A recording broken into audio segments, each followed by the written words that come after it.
every parent wants to set their kids up for success, whatever your definition of success might be, and they want to feel like they're giving their kids every opportunity. There's just a question for people to answer. What does that look like? If you think that you're only in Singapore temporarily and you want to go back and have your kids slot back into your home country school system, it can make a ton of sense. Stick with the curriculum, have that seamless transition. For other folks, you might be optimizing for different things. And I think there's always a question of cost, thinking about what your budget is. And we just wanted to share that there is another option. Welcome to Brave. Learn from Southeast Asia's best tech leaders. Build the future, learn from our past, and stay human in between. No BS on success. I'm Jeremy Au, venture capitalist, serial founder, Harvard MBA, science fiction nerd, and dad of 2 daughters. Every week, we debate startup news, interview changemakers, answer listener questions, and share personal insights. Join our movement of over 40,000 members and get transcripts, resources, and community at www.bravesea.com. Stay well and stay brave. Join us at the Startup Conference Echelon X.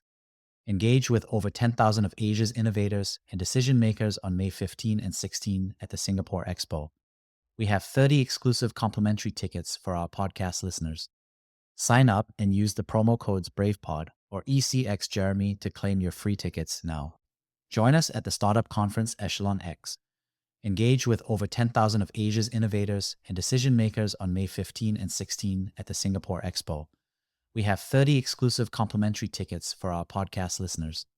Sign up and use the promo codes BravePod or ECXJeremy to claim your free tickets now. Good morning, Shiyan. Good morning to you. Hello from San Francisco. Hello from Singapore. Our last podcast episode, speaking about the Prime Minister transition, more specifically our points around education and our recommendations for some changes around the Tech Pass program, really got a lot of comments. Maybe we should talk a little bit about it. Hot button issues. Yeah. So one piece of feedback was that, so there were 2 pieces of feedback on the education side. One was that people were surprised that there was a pathway, which you had mentioned. So they were very much educated by you. That's one. And then secondly, of course, there was a conversation about not just about how to get into the system, but more specifically, whether parents should choose the Singapore local system. I'm just kind of curious, Shiyan, about your thoughts about both of these dynamics. Yeah, I mean, I think we had spoken about the fact that you could go, but they just don't really advertise it. And understandably, history has enough stakeholders, citizens, kids and parents and PRs that they're not going out of their way to be like, hey guys, come one, come all, right? Like that's kind of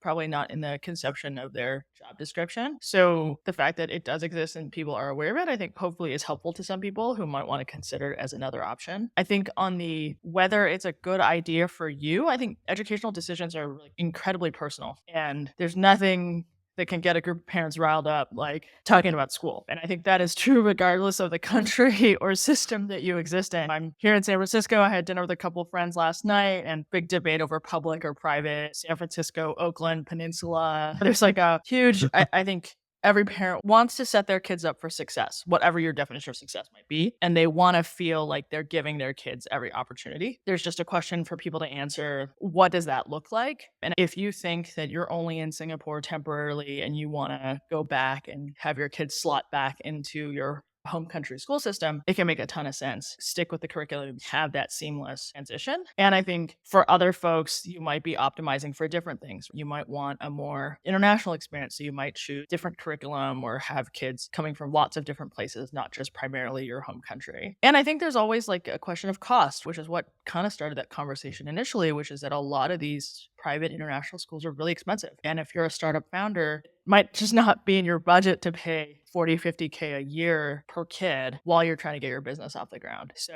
I don't want to tell people what they should do, and I don't want to get into online flame wars, but I think thinking about what you're optimizing for probably helps to frame that decision, thinking about what your budget is. And we just wanted to share that there is another option. We are not advocating the goodness or badness of that option relative to other options. Yeah, I was a little surprised by how much enthusiasm there was on this from the last episode. Curious what your thoughts were, Jeremy. Well, I love what you said said about how parents, that's the one topic we all have a very long debate over dinner together with. It definitely feels like, I think it's not just about education system because it wouldn't just be a qualitative difference in terms of quantitative data, but it also felt like there's a little bit of a values perspective. I think some of it was like, is an international system better, which is a little bit amorphous because in Singapore, there's so many different types of international schools. Whereas I think Singapore education system has a lot of like loaded language to it. I think the pros of the Singapore language was, I think people were very appreciative of that, the high academic rigor. But I think the shadow side of that was that people were concerned about whether it was too much of a pressure cooker or whether it was too academic oriented. But I felt there was some subtext around the shadow side of Singapore. Again, you and I were discussing about, hey, these are the options of how to make it happen and how do we increase optionality for the Singapore education system in light of the overall goals of integration, welcoming new immigrants, especially in the light of a falling birth rate and having to close down schools. But I think it was just interesting just to see that there was this piece again about the ethos of the Singapore system and how it should change. And I think that's a difficult topic. Yeah.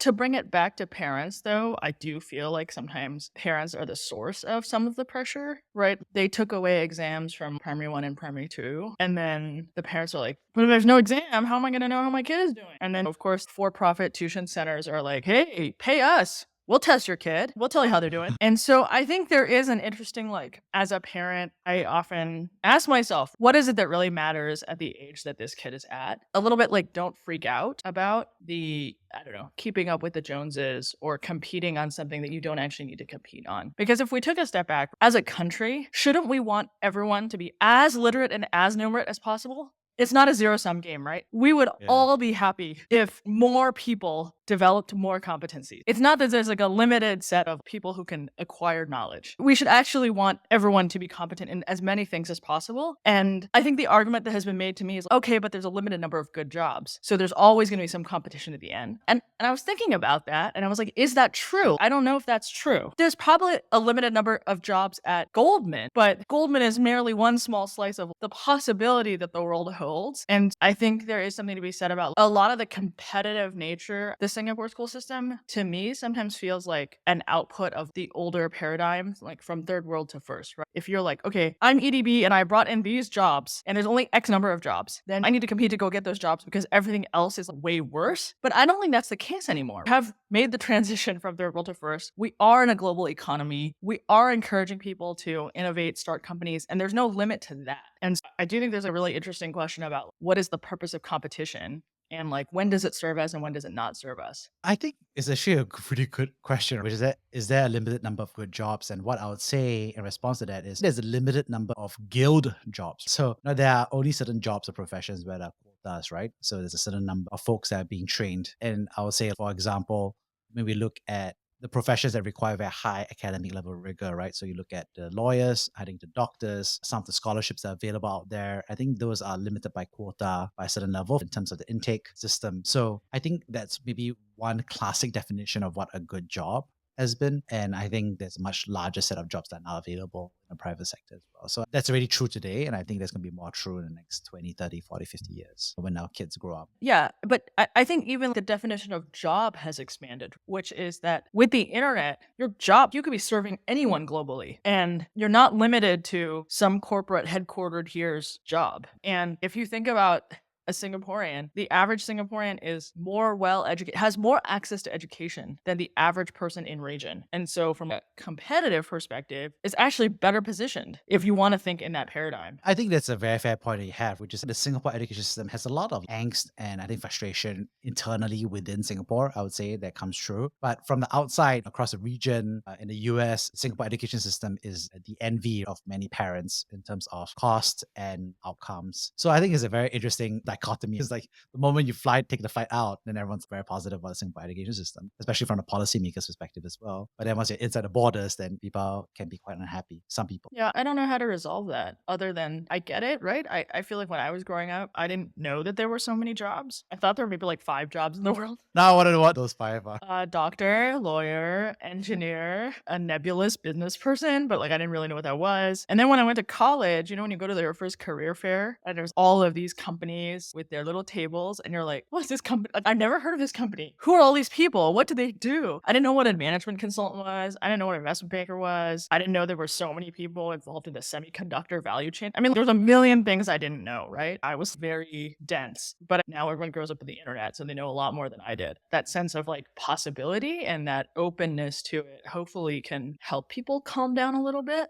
about the competition level. Yeah, for sure. And speaking about education and competition, I think one of the big things that we saw was that in the US, there's a big debate around the AI bill and some of the recommendations they're having at a policy level. Could you share a little bit more about that, Shian? Oh, I think it just came out this week. Senator Chuck Schumer put out like a proposed bill. Obviously, there's a lot of conversation about how AI is like a national security in the sort of competition with China. And so there's a bunch of stuff around the regulatory, but I think the thing that caught people's eye was that they also proposed spending 30 odd billion annually to invest in AI. And so this is kind of a little bit in line with Biden's new industrial policy. You know, the Inflation Reduction Act put a lot of investment into semiconductors and EVs, gave a bunch of money to Intel, TSMC to come set up fabs and things like that. I think it's an interesting choice because why should the government invest in AI? There's already so much private sector dollars flowing into AI. My view is that the government should invest in things that private sector won't invest in. That's like the job of government, which is like education. Things that have positive externalities for the country that private sector is not incented to do.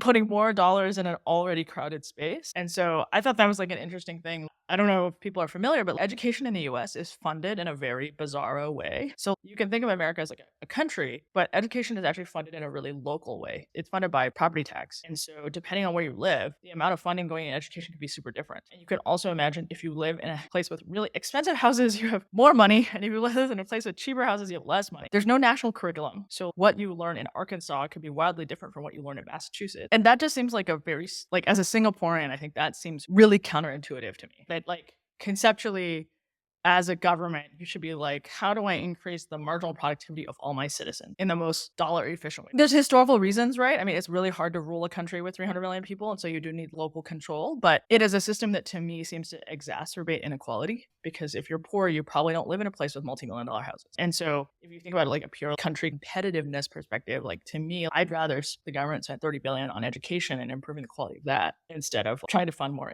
AI. Yeah, I mean, I think this is something that always gets you and I very passionate, especially education and AI as well. But I agree with you. I think the US system, when I was studying at UC Berkeley, I think the thing that really struck me was the difference in schools between Berkeley and Oakland, which are very close to each other. They're literally right next to each other. And I think the quality of standard in the public school system was like night and day when they effectively share a border. But like you said, it's primarily because of the housing prices, each different neighborhood, right? And so there was almost like a line in the neighborhood where it was like on one side, he has his own police department, he has his very fancy homes and so forth. And obviously kind of like pegged to also to university. And then you had Oakland, which was kind of like known for crime and safety issues. And it was just a really weird thing to have actually feel like that demarcation of that boundary because it's like you could walk or cycle across it, and then there would be like crossover crime. So people would be like, okay, you don't want to live on this edge of Berkeley, close to Oakland, because you're exposed to burglaries and other kind of crime from the Oakland side. And I thought it was just a really bizarre thing. And our home had a bunch of folks try to enter and so forth, and people get caught and things like that. But I think in retrospect, it felt strange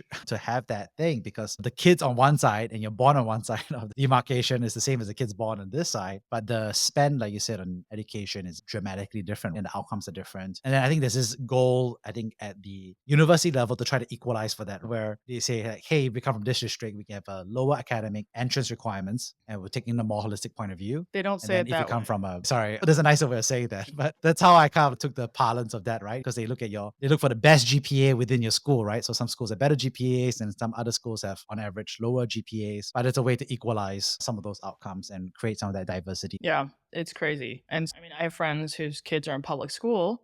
The advice the teacher gave them was like, oh, you should probably supplement outside of school because your kid is going to be bored. So I don't know. It seems like suboptimal, but it's a really hard problem, right? I don't think anyone has this like perfectly right. I think if we had to be the policymaker, I mean, we would struggle with all these trade offs as well. Yeah, I think that one reason why there's this tension, as always, is that I think people from Singapore are comparing the average Singapore school versus the best American schools, right? Because the best American schools seems to produce like Elon Musk, Bill Gates, Steve Jobs, right? Elon Musk is from South Africa. Well, I'm just saying that's what parents are saying, right? They're just saying, hey, like the American system produces these great, wonderful entrepreneurs. So Singapore doesn't do that. I'm just saying that's how I'm translating the dinner conversation around the table. Yeah. I mean, I think that's a hard comp, which is I always tell people that the US is a variance maximization machine and Singapore is a variance minimization machine. And I think if you're an average person, like Singapore does better for you because the average quality is higher at a lower cost. I think if you're truly an outlier, like you should be able to succeed in Singapore, but you might also even want a bigger market. You want even more crazy stuff to hang out with, and then you'll find yourself in Silicon Valley. But that's true in bigger markets too. I was in Japan earlier, and they were saying that, oh, yeah, there's a bunch of Japanese founders who feel like they made it in Japan, but they really want to go test their skills in the US. So it's not just baseball, it's also in technology entrepreneurship. It's like, okay, Shohei's like, I'm going to the Major League Baseball, guys. Yeah. I mean, I think a big part of it is that it's really the fact that America is really ahead on some dimensions, right? And I think people are comparing versus that. So I think, for example, a lot of people are concerned or frustrated about the Singapore exchange, about some of the dynamics. But I would say that the US stock exchange is doing very well and is sucking up the liquidity from every stock exchange in the world, except for the Chinese one because of the decoupling situation. So it's more of a feature of the US being a very strong competitor. But there's an interesting debate that's happening in the world today. Yeah, and I think it's a whole package. I think that both systems, I mean, the feedback from the dinner I was at yesterday was they were like, your kid has homework? Your kid can read? They were excited. They were like, we wish we had more rigor in our system. They're like, you don't get to complain. You be quiet. It's always good to be able to step back and have a little bit of context. Rotating back to the AI piece as well, I think it was interesting because the bill kind of framed it up as emergency AI spending because they felt like they were behind. And it's interesting because the US is by far the number one investor in AI right now. And then probably if you look at global flows as well, AI spending, probably US linked investments, probably again number one. US dollar denominated kind of funds is currently number one in Europe and probably in Asia as well. So I think it's a lot of money that's already being deployed. In fact, I think I'm just quoting from an article here. Goldman Sachs estimates that private investment in AI will total 82 billion next year, more than twice as much in China. So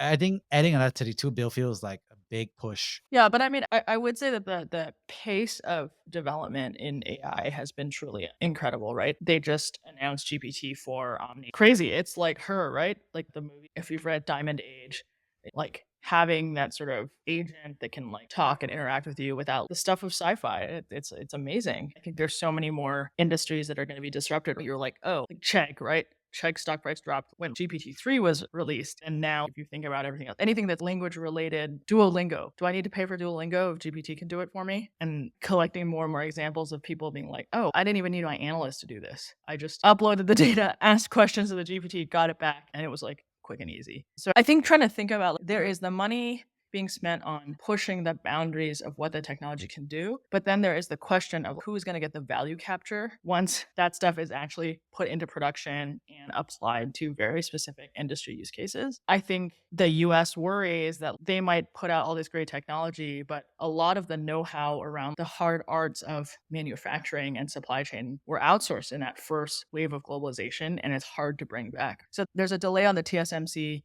plant in Arizona, was it? Because they didn't have enough skilled workers to actually build that type of high-tech fab. Right. They wanted to bring in their own Taiwanese workers, and the unions were like, no. And there's been a bunch of interviews I've heard with people who moved their manufacturing offshore, and then they were asked, like, hey, if you brought it back onshore, is that possible? And they're like, we just don't have the labor. We don't have that labor ability anymore because you stop doing something and then you lose all of that vertical knowledge. So they're definitely really worried. Yeah, I think almost every country that's really in this semiconductor and chip, which is the hardware side of this AI revolution, I think they're busy investing in education for workers because semiconductor is not an easy profession and it requires not just engineering, but a certain specific stack around manufacturing and process engineering, plus everything to do with the semiconductor side, right? And then you're training them for not a large number of companies. Actually, it's a pretty specialized field as well. So you really need a lot of industry government partnership to make it happen because basically government's basically saying we're making a bet that we're going to revamp our education curriculum. And then there's a semiconductor industry that's going to be picking up these graduates in 10, 20 years. So I think you see Vietnam is doing a big push on semiconductor engineering. Obviously, China has done a huge push for quite some time now as well. And then I think we're starting to see that Japan and Korea, they've always actually had a lot of adjacent fields, but they're starting to specialize in that more. So I think it's interesting to see that as everybody tries tries to replicate the Taiwan stack on semiconductor. I think you're starting to see that China, Korea,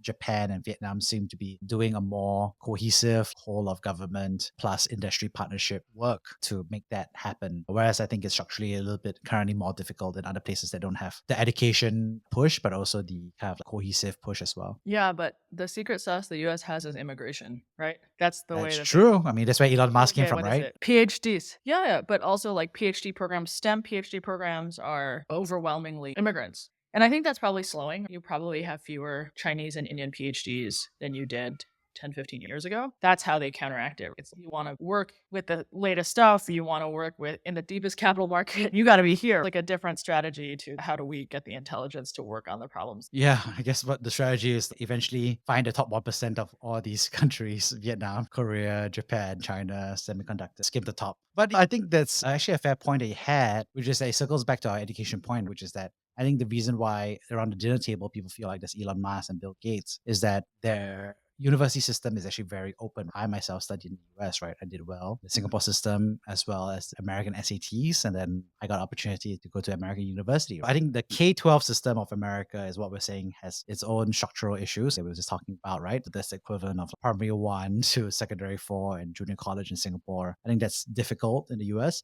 But I'll say that the American universities are doing very well. Yeah, they attract like great researchers. It's a desirable place to go. Yeah. So I guess the question I have in terms of AI is like, would you let your kid play with a her voice assistant? Because I was thinking about it. I was like, hey, it's better than a screen, supposedly, because it's a TV. I don't know about a tablet. So we're having that debate at home. And I was like, would I give my kid a voice assistant? Because technically it is interactive. They can answer all the questions about science they may have. But I don't know. What do you think, Shian? I think so. It's if you felt confidence that the assistant wasn't going to hallucinate, was giving reasonable answers. And I think the feature I would ask for is that it would give me a summary readout every day of what they discussed, then I would. But, people already kind of do that. Kids talk to Alexa, they talk to Google, all the home automation stuff. I see kids do it all the time. Okay, Google, what's the weather going to be like? What are the scores? When is sunset? People do very rudimentary versions of that. And now you can have these more multi turn conversations. So, yeah, I think so. But this is the problem, which is the people who get the most out of it are the people who know what good looks like. Yeah. So, I don't know how good it is at if you don't have a good framework for learning and you're just asking questions, it's like hard for you to build a mental model. Then I don't know whether that helps you scaffold as well. But I think once you have a good framework for like, how do I learn new things? Then having someone who is infinitely patient, can access the Yeah. entire internet, can explain things in different ways sounds pretty awesome. Why? What are you scared of? Big tech on the other side of the call. I don't know. I mean, I think now it's pretty early in the AI field. So I think it is pretty generic. I don't think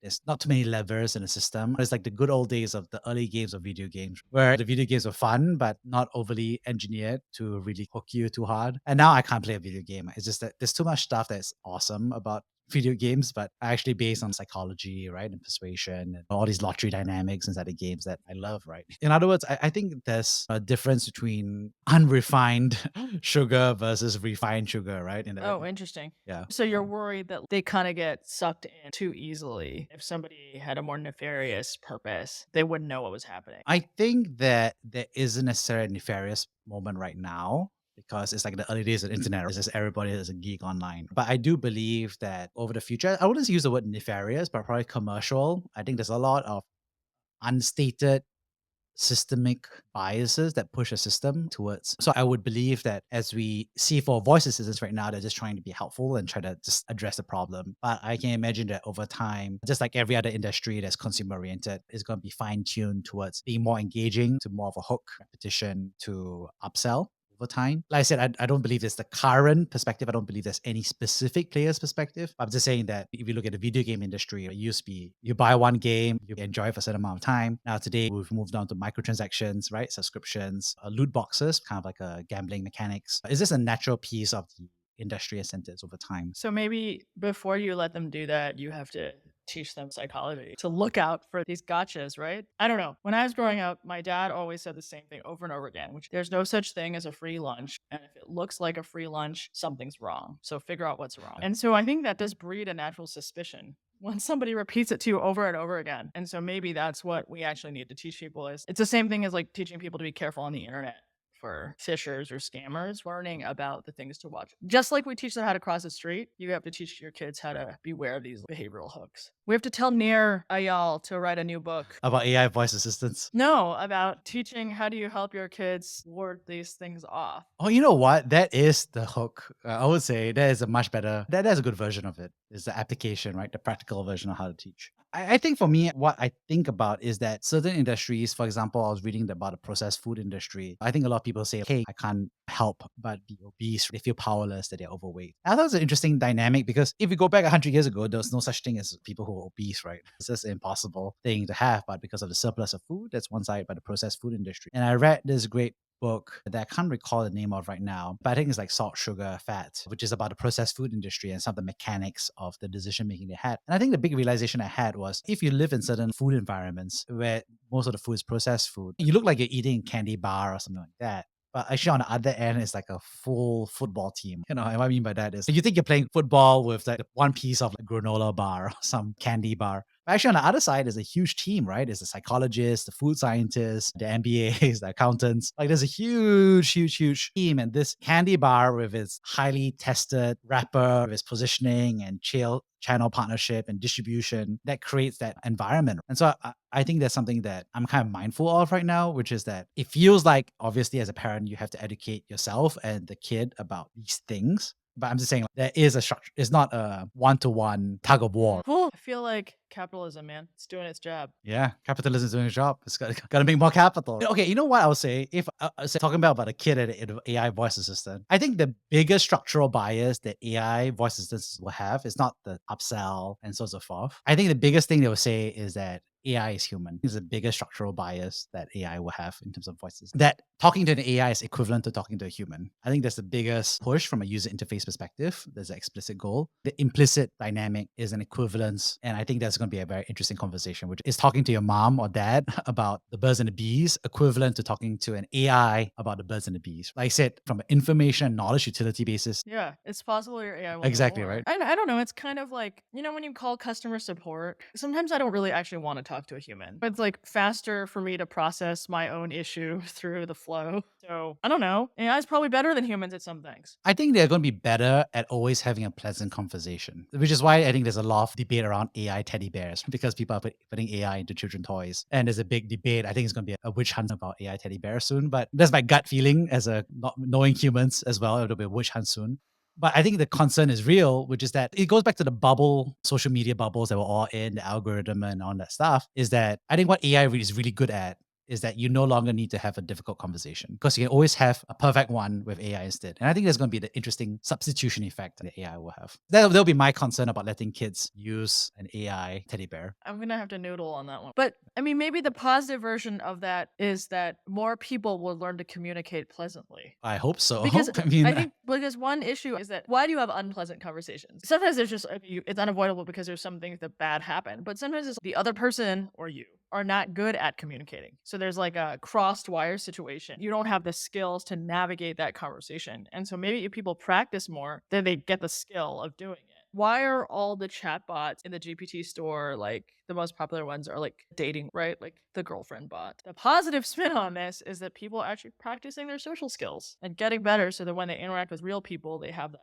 yeah. Actually, that reminds me of something. There's another bias of the AI models, which is I agree with you that it helps you learn how to speak in a certain way because I already had one friend, not a friend, I'll say a mentee of mine, university student who didn't know how to break up with a girl. So he used the AI to generate a script. But what's interesting is that the script, it actually reflects a certain bias in the training data of these models because these models are primarily built in the West, in the US. So they reflect the training data of Reddit, YouTube, Facebook, etc. And so the implicit, another bias of communication style is that they're going to be weird, right? WEIRD, which is how they define it. It's like Western, educated, industrialized, rich, and democratic. Those are going to be the structural biases of that language that the kids are going to learn from AI. That's why people are building their own local LLMs, right? Trained on different languages and with different training sets. So you'll be like, I don't want the Western AI teddy bear. I want a Confucian. Yeah. Have you heard of filial piety? I want, yeah. I only want the one that has 弟子规 sayings, okay? Chungies is only going to recite Chungies to my kids every day. Okay, on that note, I think we'll tie things off and I think let's noodle on the idea of AI teddy bears for the future. Let's just make it like a Okay. request for Sounds startups. like a We put aside our qualms and our concerns as parents if we need a request for startups. Right? Fireproof AI teddy bears. Oh gosh. Okay, this is not where I thought the conversation was going, but this was fun anyway. So thanks, Jeremy. Awesome. All right. See you, Shiyan. See ya. Thank you for listening to Brave. If you enjoyed this episode, please share the podcast with your friends and colleagues. We would also appreciate you leaving a rating or review. Head over to www.bravesea.com for member content, resources, and community. Stay well and stay brave.